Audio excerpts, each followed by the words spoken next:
Boa noite, amigos e amigas da TV Metropolitana. Começando mais um Entre Aspas com Ronaldo Castilho, que vai ao ar todas as quintas-feiras às 19h30 pela TV Metropolitana de Piracicaba, tanto no YouTube como também no Facebook. E hoje eu recebo o meu grande amigo, jornalista Maurício Ribeiro.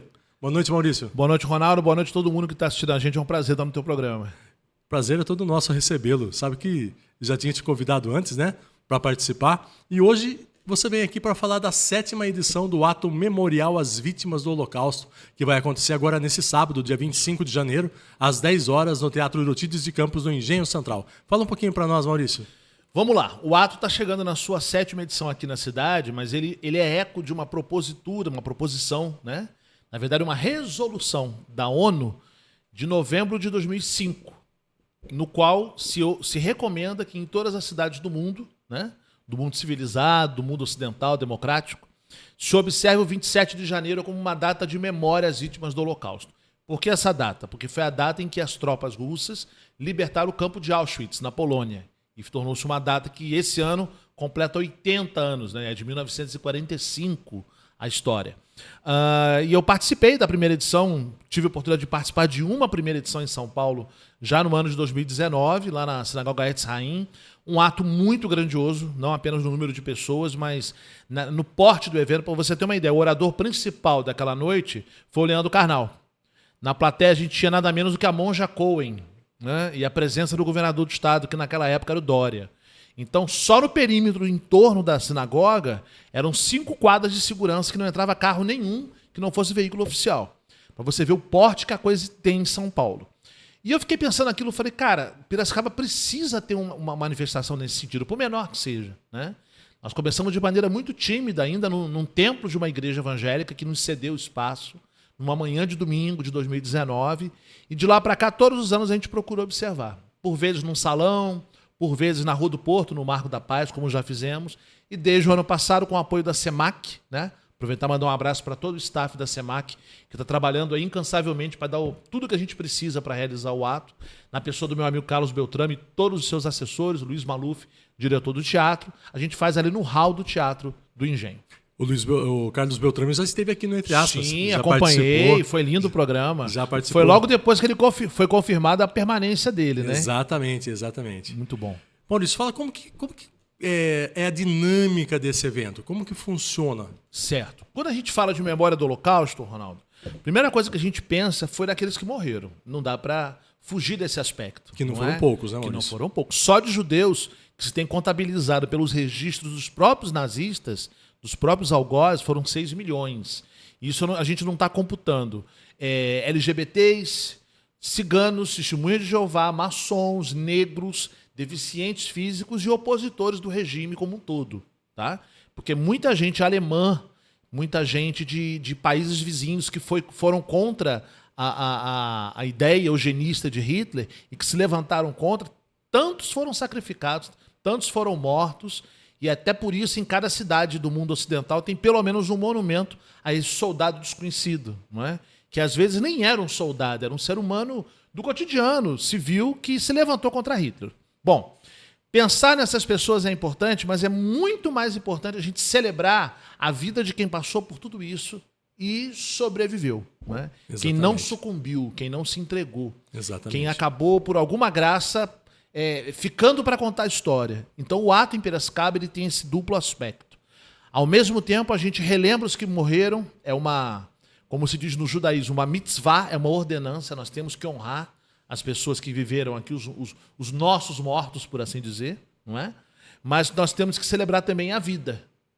Porque quem salva uma vida, salva a humanidade inteira. Então, quando nós temos um sobrevivente do Holocausto presente no ato, como nós teremos esse ano, a gente tem ali representada toda uma humanidade que foi salva junto também. Isso é muito importante, né? Você falou uma coisa muito interessante, que é celebrar a vida, né? E essa pessoa que vai participar é sobrevivente.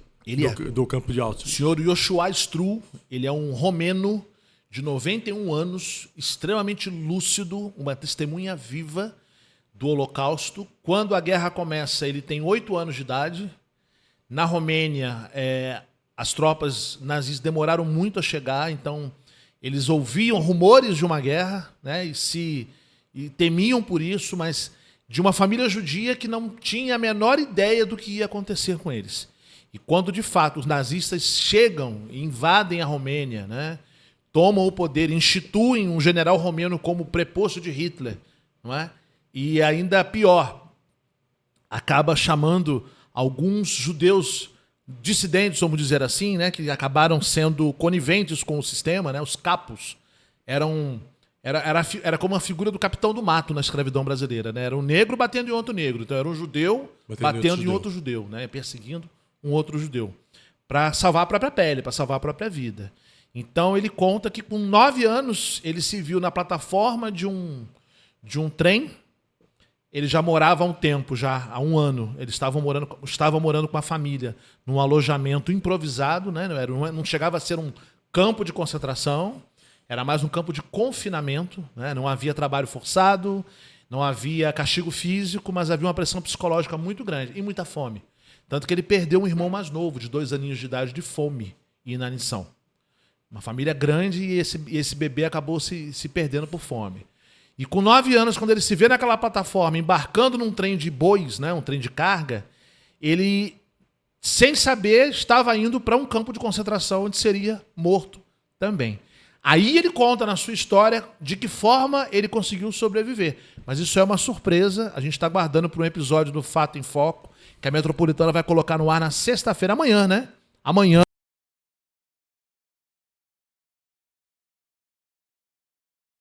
Próprio como ele escapou da morte na porta já do vagão para embarcar.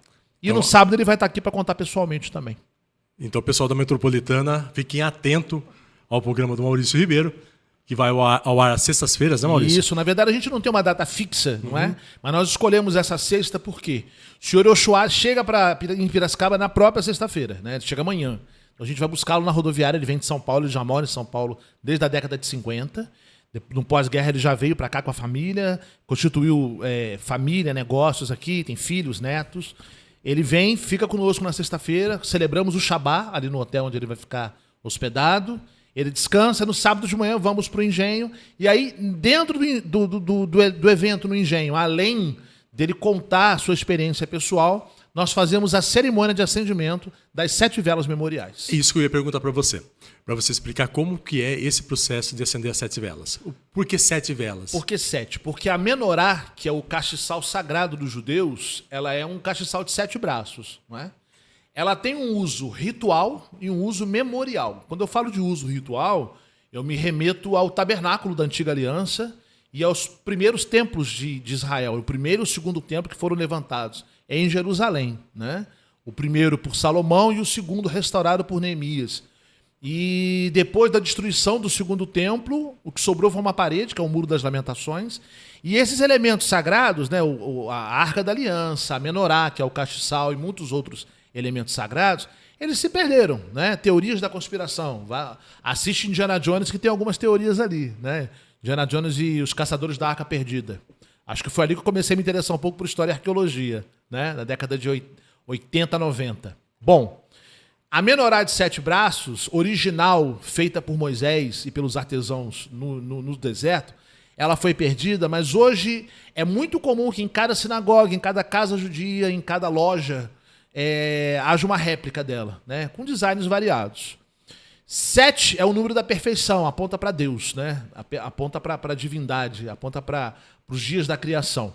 E quando nós acendemos 7 velas no ato memorial, nós estamos honrando a memória de 7 grupos que foram aniquilados. Isso é uma forma de nós celebrarmos em Piracicaba.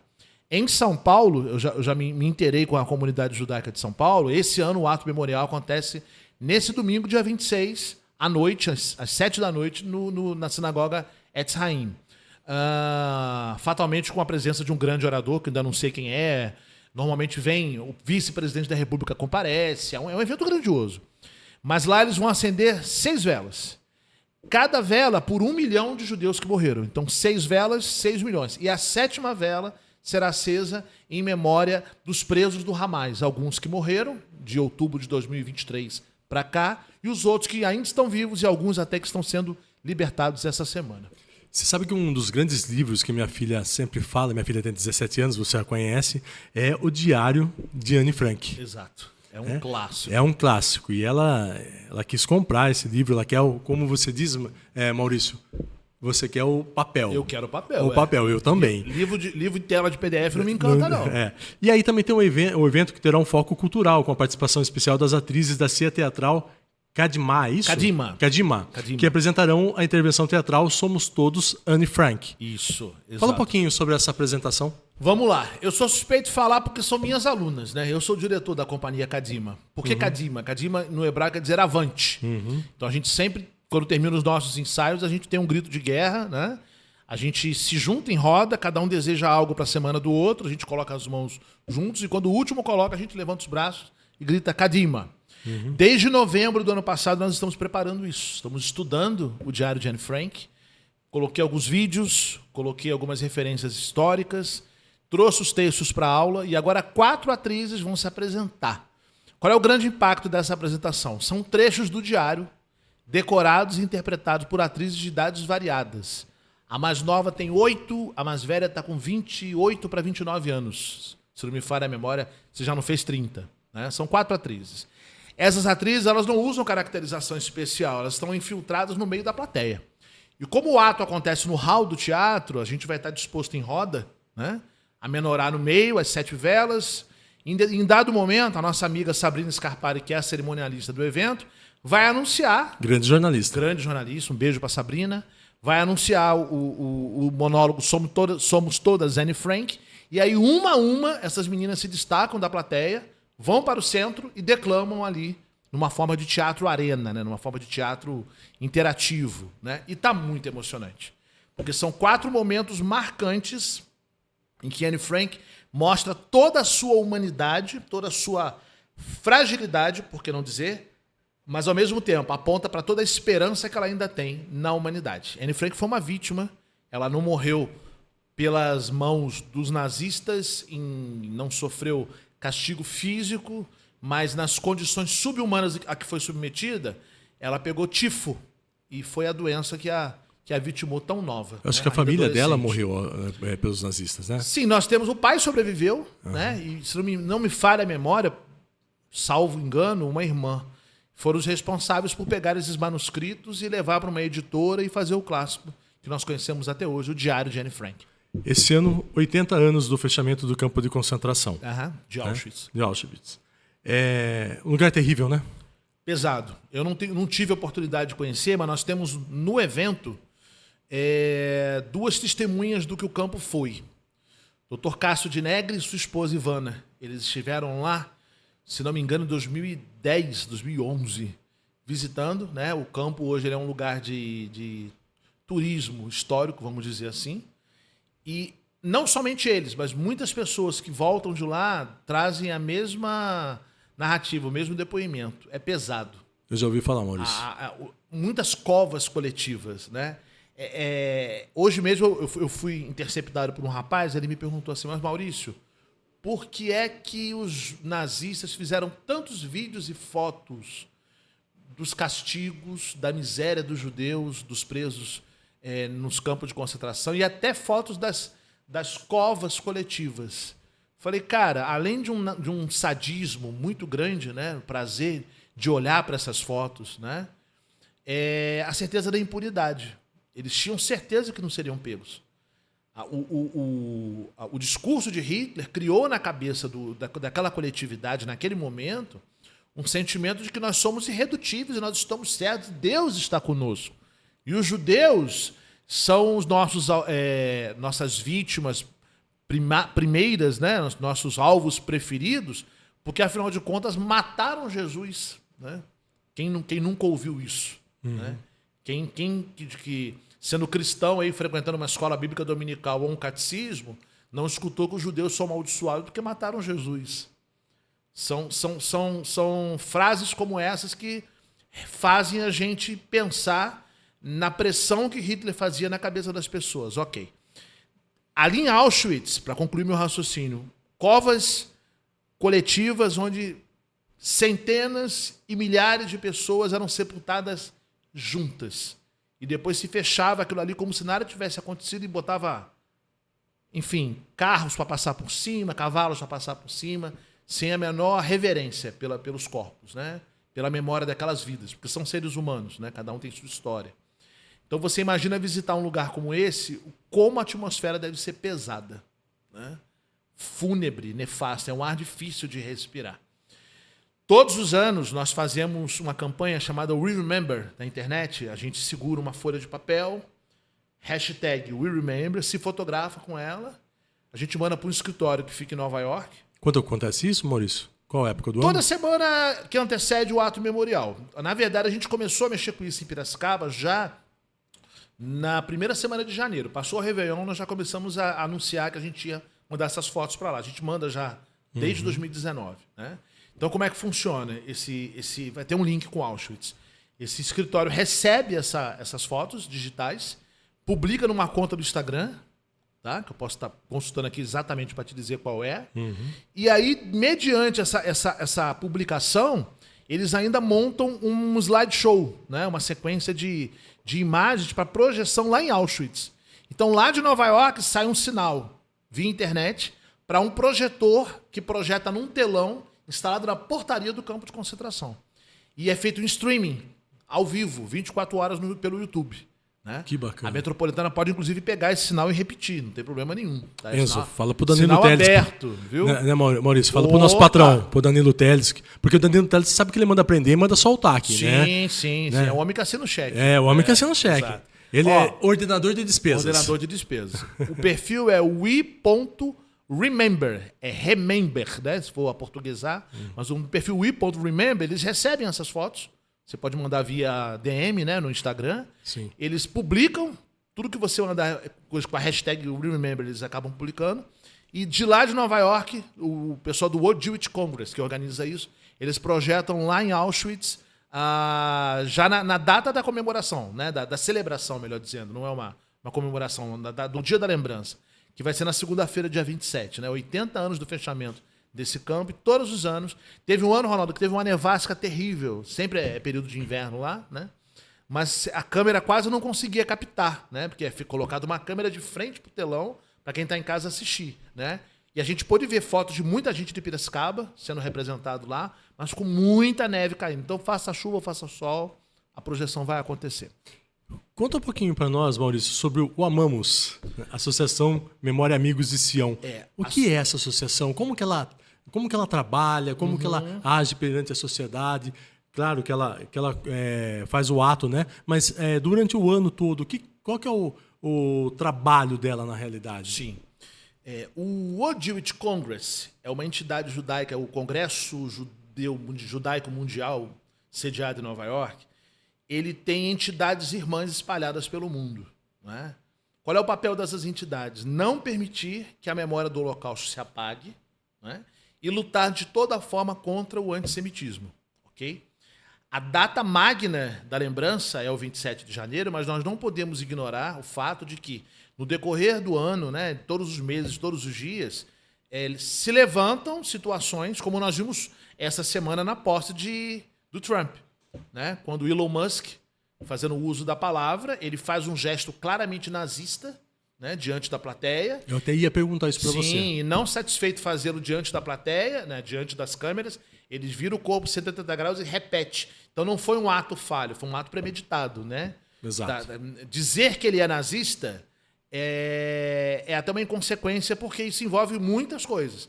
Mas que ele fez de caso pensado e fez de maneira provocativa e intencional, ele não é uma criança de quinta série. Né? Ele deve, pelo menos, saber bem o que ele está fazendo. Né? Afinal de contas, agora, além de empresário de renome mundial, ele faz parte de um governo. Né? Ele é contado, pelo menos assim, como uma figura proeminente de um governo. Ok. Então, a Associação Memorial Amigos de Sião é a entidade que, em Piracicaba, congrega cristãos, judeus e pessoas de toda a confissão de fé que acreditem na legalidade do Estado de Israel de estar no seu território, na sua afirmação territorial, cultural, política, religiosa, na sua liberdade, no seu direito de existir, e que estão dispostos a indicar, denunciar, apontar toda forma de discriminação, não apenas contra judeus, mas contra ciganos, pessoas de origem, de matriz africana, que seguem, têm a sua convicção de fé, né, e que por isso devem ser respeitados. Ou seja, é uma instituição que a política, a partidária e laica se reúne para isso, para não permitir que a memória do Holocausto se apague e não permitir que o Holocausto volte a acontecer. O Luiz Fernando Dutra também vai estar lá com você, né? Sim. No sábado. Sim, o Dutra já é parceiro antigo nosso, mandar um beijo para ele aí. A gente teve no programa dele na última terça-feira lá no Almanac, eu, Patrícia Polacou e o Lucas Redu, que são dois companheiros que vão acender velas conosco, né? E o Luiz, ele coloca toda a sua instrumentalidade a favor e em prol do ato, né? É um excelente músico, ele toca violino para nós. Ele fez uma seleção de temas judaicos e todo o ato é conduzido com música ao vivo, com o som do violino. O violino ele tem uma musicalidade que aponta de maneira muito característica não só para o lamento judaico, mas para a reflexão. Para cada momento do ato, a gente passou o cerimonial para ele, o roteiro. Ele tem um tema preparado, uma música preparada, inclusive para a apresentação das atrizes durante a apresentação dos monólogos. O hino nacional de Israel será cantado pela jovem judia Aline Bueno. Aline, filha do Dr. William Bueno, né? A Aline deve estar com 19 ou 20 anos agora, não me recordo. Mas ela tem uma linda voz e ela sabe o Hatikva, que é o nosso hino nacional, né? Que traduz para a esperança. A esperança. A esperança. Isso, ele fala... É um hino simples, ele tem 2 estrofes e ele fala sobre o palpitar de um coração judaico em ver novamente o seu povo baseado e residindo e vivendo e tirando sua vida da terra de Israel. Maurício, eu tenho que perguntar para você, porque nas redes sociais, às vezes, até você é questionado sobre isso, porque você sabe que eu te acompanho. Sim. Nós somos amigos, né? Somos jornalistas e amigos. Sim, né? sim, sim. E algumas pessoas perguntam para você o que você pensa desse conflito ainda entre Israel e Palestina, né? O que você tem para falar para a gente sobre isso? É muito complexo, não é? É uma questão milenar, não é uma questão de fácil elucidação. Mas se eu puder traduzir o que eu penso numa simples expressão eu acredito na solução de 2 estados. Como isso vai acontecer, eu não consigo dizer, né? Como isso se processa numa mesa de conversação, eu não consigo estruturar, não tenho capacidade para isso. Nem técnica, nem ideológica, nem... Quando se fala de relações diplomáticas, nem diplomáticas, não é? Existem atores muito mais hábeis, infinitamente muito mais hábeis do que eu. Mas que ambos os povos têm direito à vivência num pedaço de terra que seja seu, sim, é uma realidade. Há interesses escusos em ambos os lados, não é? Usar um kippá não faz da pessoa um santo. Né? Como ir na igreja também não. Como ir na igreja também não. Como dizer que não há judeus ruins. Há judeus ruins. Né? Há judeus de mau caráter, né? Há judeus que são pela guerra. Porque a guerra ela se torna para algumas pessoas de ambos os lados. Tanto do segmento árabe muçulmano como do segmento judaico, né? Seja ele religioso ou secular, como nós dizemos. Mas para muita gente é interessante. Os senhores da guerra querem que a guerra continue.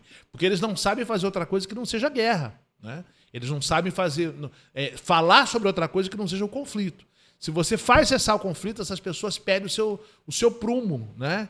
Dizer que todos são pela paz é mentira, porque não são. Né? É verdade. Poucos têm a clareza de dizer isso em público, como eu estou dizendo. Né?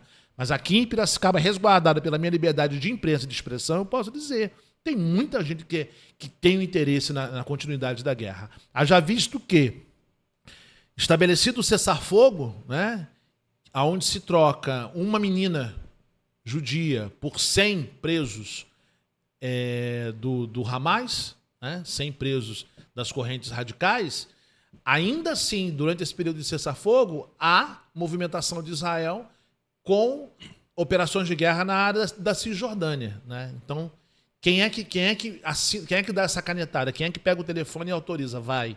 Né? Já que a gente está no meio de um processo de negociação. Então, querido, é tudo muito complexo. Não é? Dói saber que ambos os lados perdem inocentes, civis ou militares, toda a vida tem o mesmo valor. Essa balança que coloca, é porque morreu sendo homem, mas está matando mulheres e crianças. Homens, mulheres, crianças, velhos, deficientes, afinal de contas, né, tem o mesmo valor. Nós não somos iguais, somos todos diferentes, mas gozamos, ou pelo menos devemos gozar dos mesmos direitos, inclusive a vida. Eu vejo alguns comentários, às vezes, no teu perfil, né? Que as pessoas elas tendem a comparar o que acontece agora com o que aconteceu em 1945, né, com a Segunda Guerra Mundial, que é incomparável. Não há comparação. São dores e dores. São dores e dores, mas situações. são situações totalmente diferentes. Exato. Né? Então, não é comparável. Não, é comparável. Eu fui questionado por 3 elementos que eu fiz questão de tirar o print, né? Tá lá no meu Instagram, é aberto, é Maurício Ribeiro Jornalista. Pode ir lá. Eu vou até colocar, hoje é quinta-feira, eu vou deixar nos destaques, né? Para quem quiser ver. Ok? 3 elementos, inclusive um deles é articulista de jornal. Eu não expus os nomes e os rostos, né? Fiz a questão de borrar lá o nome e a carinha para resguardar a identidade dos elementos. Mas um deles é articulista, escreve para a Tribuna, de vez em quando tem texto dele lá. Me perguntou assim, por que vocês não acendem uma vela em prol das crianças palestinas que morreram? Eu vi isso. Né? Por isso que eu estou fazendo essa pergunta. Foi para mim e para a Patrícia que ele perguntou, né? Para a Patrícia Polacco. Exatamente por isso que eu estou fazendo essa pergunta para você. E nós, né, sem combinarmos nada, com diferenças de minutos, respondemos a mesma coisa. Cara, a dor é genuína, né? Estou resumindo aqui com outras palavras. A dor é genuína, mas se você promover um ato em prol das crianças, a gente vai lá. Faz o ato, você, né? Organiza. Procura, como nós fizemos, procuramos a Secretaria de Cultura, propusemos a realização do ato, fomos acolhidos, né? Do jeito que manda. Piracicaba sem papel, tudo protocolado bonitinho, né? O espaço foi cedido, o governo municipal não está fazendo uma proteção ou pretensão de um grupo em demérito de outro, não. Toda dor é válida, né? Toda lembrança de dor é válida, né? Então a comunidade negra quer relembrar no 13 de maio tantos que tombaram, né? Além do Zumbi, né? Ou no Dia da Consciência Negra, 20 de novembro, fazem seus atos no Engenho Central. Respeitosamente nós observamos isso. Exatamente. Né? Já dividi bancada com o pai Ronaldo, né? do programa Falando de Axé, conversamos sobre isso. Ronaldo Sangô, junto com o Rodolfo Kapler, não foi nesse estúdio, né? Ainda não era no outro edifício, mas para todo tipo de manifestação deve haver a liberdade dessa expressão. Agora, você ir para a internet me questionar se eu não vou acender uma vela em prol das crianças palestinas é tão boçal quanto você me dizer assim, olha, ô Maurício, eu estava hoje na hora do almoço, almoçando aqui no centro da cidade, passou um menino com fome na janela do restaurante, eu fiz questão de comprar uma quentinha e entregar para ele, bonito gesto. Só que aí eu, muito idiota, viro para você e falo, pô, Ronaldo, mas com tanta criança com fome lá no seu bairro, com tanta criança com fome no Nordeste, com tanta... Você tá entendendo? As pessoas, elas veem um mérito nisso, de comparar dores e dores. Né? E não vem nem ao caso, né? Essa ideia desse rapaz aí, esse articulista que você disse, sim. Não vem nem ao caso porque não entra no eixo, né? Primeiro, foi votado pela ONU. Né? Exatamente. A ONU ela se focou numa data de um fato histórico de 27 de janeiro de 1945. A ONU tem a mesma soberania para votar um dia em memória das vítimas palestinas. Exatamente. Excelente. Passou pela Assembleia da ONU, foi respaldado. Ou mesmo que não passe pela Assembleia, né? A sociedade civil pode se organizar e fazer. Nós sabemos que existem muitos entusiastas e apoiadores pró-palestinos da nossa cidade, né? Que levantam bandeira na porta do terminal, não é verdade? Que protestam contra o Estado de Israel e estão no seu direito de fazê-lo. Façam um ato de desagravo se nos convidarem, respeitosamente, de que pá, mas nós iremos prestigiar. Maurício, deixa eu fazer uma outra pergunta para você. Tá? Essa chama entre aspas, porque na realidade, no final da entrevista, eu peço para o convidado fazer uma citação que marcou a vida da pessoa. Certo. Né? Okay. Então, gostaria que você me passasse também, para o pessoal da Metropolitana, uma citação que marcou a sua trajetória de vida. Não tem dúvida. Abre aspas. O que me preocupa não é o barulho dos maus, mas sim o silêncio dos bons. Fecha aspas, reverendo Martin Luther King Jr. Porque se nós nos calarmos, isso é pior para a humanidade do que o barulho daqueles que estão fazendo mal. Muito bom. Então, o Dia Internacional em Memória das Vítimas do Holocausto é celebrado anualmente no dia 27 de janeiro, data que, em 1945, o campo de extermínio de Auschwitz foi libertado pelas forças soviéticas. Esse dia é uma oportunidade para homenagear as milhões de vítimas do regime nazista, incluindo judeus, ciganos, pessoas com deficiência, homossexuais, opositores políticos e outros grupos perseguidos. Além disso, serve como um lembrete solene sobre os períodos de ódio, de preconceito e de extremismo.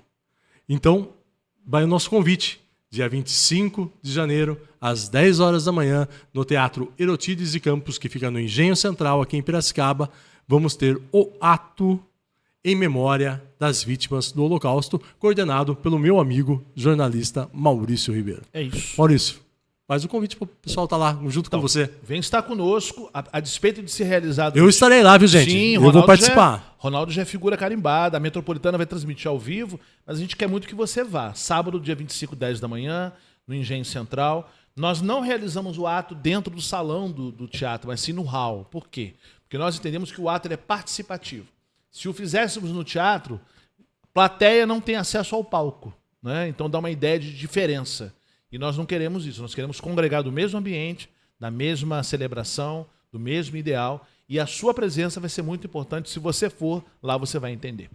Maurício, mais uma vez, obrigado por aceitar nosso convite. Eu que agradeço de estar aqui espaço. falando sobre esse ato que eu acho muito importante. Eu participo, acho que é o terceiro ano que eu participo com você. Sim. Né? E vou estar lá, junto com a minha família. É isso.